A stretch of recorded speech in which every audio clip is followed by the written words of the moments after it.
All right, so for a crop rotation that's described above, and there's a little bit more detail, but I didn't want you to write it all down.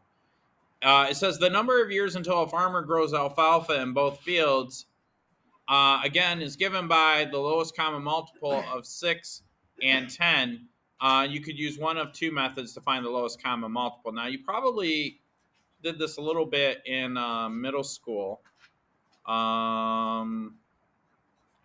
but probably how you learned it in middle school is you could list the common multiples, right? So the common multiples for 6, and the way that you do this is simple. You would just say, what's 6 times 1? 6. What's 6 times 2? 12. What's 6 times 3? 18. What's the next number? 6 times 4? 24. 6 times 5? 30. And then you just keep going, dot, dot, dot, dot.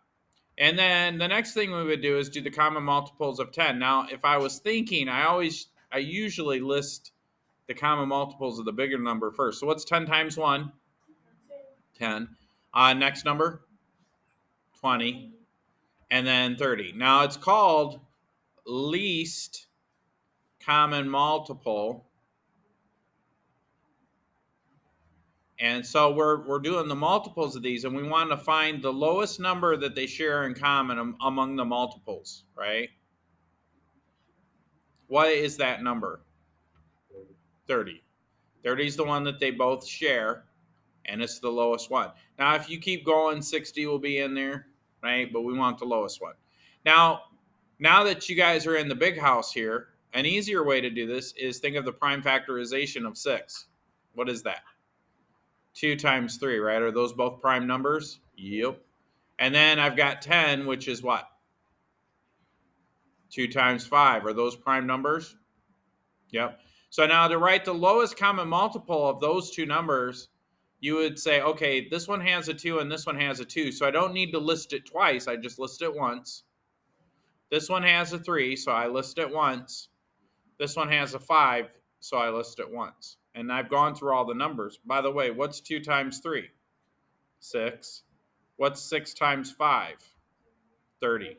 See how we find it? So this second method of doing the prime factorization really works great with big numbers. Could you imagine if I had like 525 and 1,000 and 250 or something like that, trying to find the common multiple of those two numbers? So this prime factorization method really helps, okay? It's a little bit quicker,